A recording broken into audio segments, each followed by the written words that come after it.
So phase contrast जब microscope है तो उसमें क्या हो रहा है, थोड़ा सा डिफरेंस, मतलब थोड़ा थोड़ा फेज का λ/4 का डिफरेंस आते जा रहा है, और ये डिफरेंस इतना हायर एम्पलीट्यूड में हो जाता है कि उसको हम जिसको नहीं देख सकते थे खूब अच्छे से देख पाते हैं। और ये फेज एनुलर डायफ्राम जो है वो बहुत इंपॉर्टेंट रोल प्ले करता है। एनुलर डायफ्राम जो है वो इल्यूमिनेट करता है स्पेसिमेन को with A hollow cone of light. जब हम इसको देखेंगे तो क्या है कि ये इस तरीके का बना एक बटन जब आप देख रहे हैं, बटन टाइप का ऐसे ऐसे यहाँ पर रहेगा, कोई 10x का रहेगा, कोई 20x का रहेगा, कोई 40x का रहेगा, और यही जो है इसको आप जब सेट करते हो माइक्रोस्कोप में देखते हो तो यही जो है वो इल्यूमिनेशन में मदद करता है। अब जितना अच्छा सेट करोगे 40x पर ज्यादा इल्यूमिनेशन मिलेगा, 60x पर ज्यादा, 80x पर ज्यादा, तो उसको आपको सेट करना पड़ता है, क्योंकि ये जो हॉलो कोन ऑफ लाइट या जो इल्यूमिनेटेड लाइट है वो हमारे आंखों तक फोकस करने में मदद कर रहा है। और कैसा मदद कर रहा है, तो विद हायर एम्पलीट्यूड, जो कि नॉर्मल माइक्रोस्कोप में नहीं था। जो नॉर्मल माइक्रोस्कोप में जो भी पहुंच रहा था, जो लाइट सोर्स था वो वही था, फेज चेंज नहीं हो रहा था, लेकिन यहाँ फेज चेंज हो करके हमारी आंखों तक पहुंचता है, जिसके कारण हम कॉन्ट्रास्ट डेवलप होता है और उसको हम क्लियरली देख पाते हैं। तो इस तरीके से हम देखें कि टोटल फेज चेंज कितना हुआ, दो जगह चेंज हो रहा है और टोटल फेज चेंज λ/2 हो रहा है। फेज चेंज λ/2 जो है वो फिर भी हमारी आंखों से नहीं दिखाई देगा, क्योंकि फेज चेंज डिटेक्ट करने का हमारी आंखों का पावर नहीं है। लेकिन जो एनुलर डायफ्राम है उसको इस तरीके से ब्राइटर और हायर एम्पलीट्यूड में कन्वर्ट कर दे रहा है कि जब हम आईपीस के थ्रू जब हम देखते हैं माइक्रोस्कोप में तो वो डिफरेंस हमें दिखाई देता है और वो इमेज को हम कैप्चर कर लेते हैं। अब है कि ये कैसे होता है, तो आप फिजिक्स में पढ़े होंगे, दो टर्म आता है, लाइट जो होते हैं आइदर सेम फेज में होगा नहीं तो अपोजिट फेज में रहेगा। लाइट वेव दो फेज में आते हैं, जिसको हम क्रेस्ट, जो ऊपर की ओर उठा रहता है उसको क्रेस्ट, और नीचे की ओर जो दबा रहता है उसको हम ट्रफ बोलते हैं। ठीक है, तो जब सेम फेज में होता है लाइट, सपोज कीजिए कि लाइट वेव है तो वेव के फॉर्म में ऐसे आएगा, ठीक है, ये आया। अगर ये सेम फेज में है,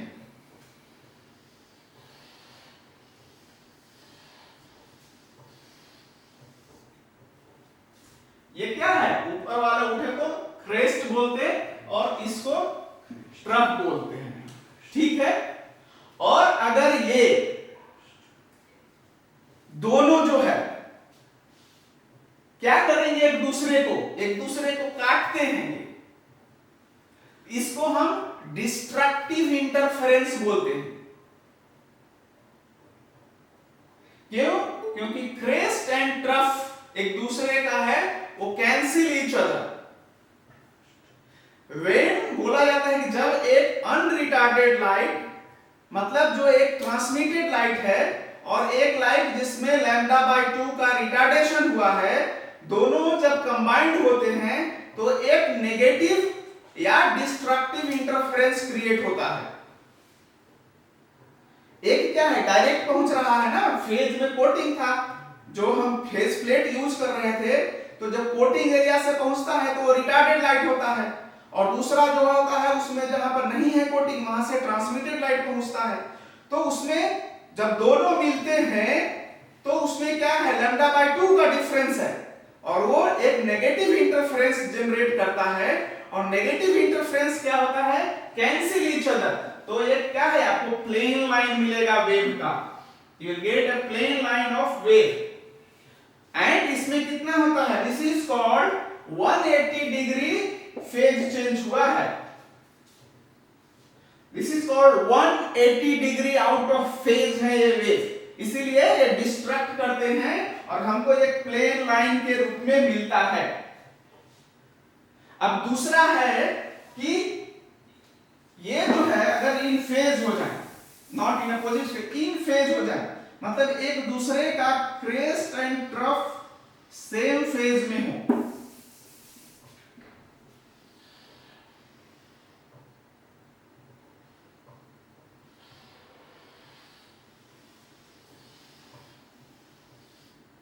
अगर इस फॉर्म में हो तो क्या है, दोनों मिल जाएंगे और जब दोनों मिलेंगे तो दोनों का वेवलेंथ बहुत बढ़ जाएगा, क्योंकि सेम फेज में है तो दोनों का जो वेवलेंथ होगा वो जो इनिशियली जो ट्रांसमिटेड एंड रिटार्डेड लाइट है दोनों का वेवलेंथ बहुत बड़ा बड़ा हो जाएगा, जिसको आप क्लियरली देख पाएंगे। It will be very high, बहुत बढ़ जाते हैं।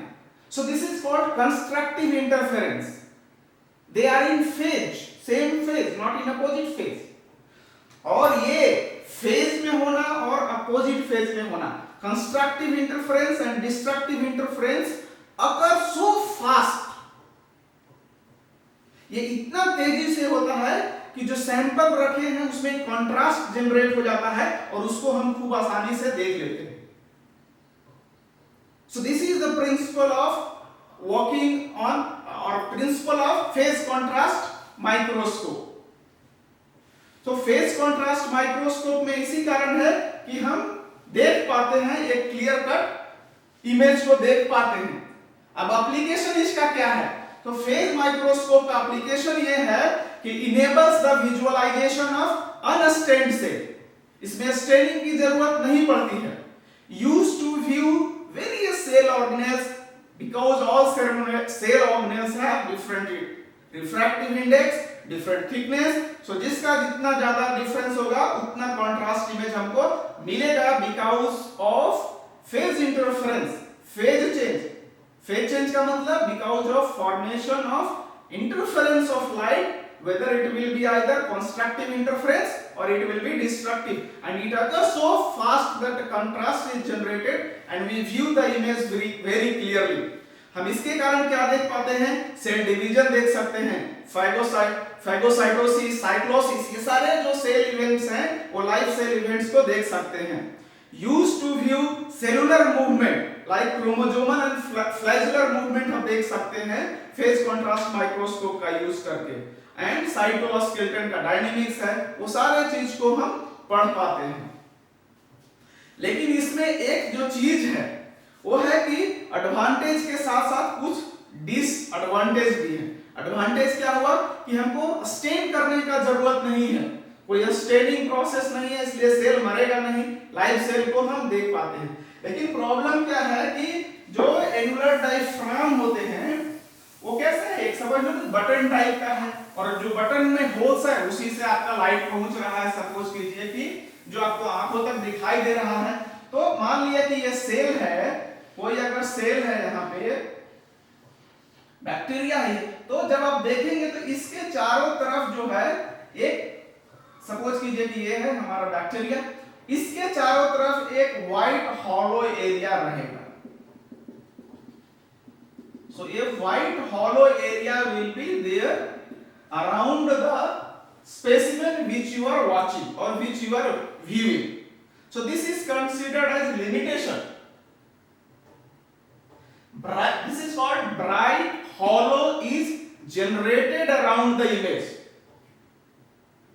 और ये क्यों हो रहा है, तो halo is formed due to incomplete separation of direct and deviated light। अगर कंप्लीट सेपरेशन हो पाता डायरेक्ट लाइट और डेविएटेड लाइट का तो ये हॉलो भी नहीं हो पाता। लेकिन हम 100% डायरेक्ट लाइट और डेविएटेड लाइट को सेपरेट नहीं कर पाते हैं, इसीलिए ये हॉलो एरिया जनरेट हो जाता है। So this is considered as a limitation of phase contrast microscope, but it is also useful for viewing the thin layer or individual cells। सो जितना थिन लेयर होगा उतना अच्छा होगा, लेकिन थिकनेस बढ़ने से थोड़ा ब्लर्ड इमेज आने लगता है। So this is the limitation. Hollow क्यों हॉलो जनरेट हुआ, और इसमें है कि थिन जो सैंपल्स होते हैं उसको देखना ज्यादा आसान होता है when compare to the thick specimen. So overall यही था हमारा आज का फेज कॉन्ट्रास्ट माइक्रोस्कोप का प्रिंसिपल, वो कैसे काम करता है, क्या क्या एडिशनल चीजें होती है, और ये सारी चीजें हमने जो ली है वो एक इजी बायोलॉजी क्लास है या एक होता है ब्रिटानिया करके एक है, और बहुत सारे वेबसाइट हैं जहां पर आपको मिलेगा, लेकिन ये सारा चीज जो बहुत जगह से हम डाटा कलेक्ट किए हैं वो आपको एक जगह पे मिलेगा और वीडियो में आज डालूंगा। तो आप ओवरऑल ये समझ लीजिए कि क्या क्या हुआ ओवरऑल इन 2 मिनट्स। हम ओवरऑल ये देखें कि ब्राइट फील्ड या डार्क फील्ड माइक्रोस्कोप जो था वो उससे एडवांस क्यों है, क्योंकि इसलिए कि इसमें फेस प्लेट और रेनुलर डायफ्राम लगा है।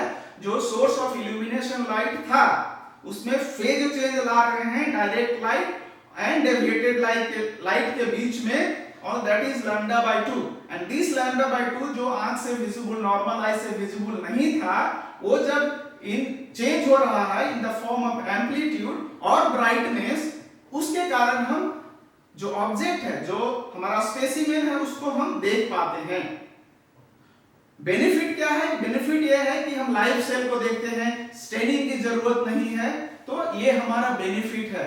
लाइव इवेंट्स को हम देख रहे हैं। You can imagine when you will see streaming movement inside the cell, so it is very interesting to see a living cells using phase contrast microscope.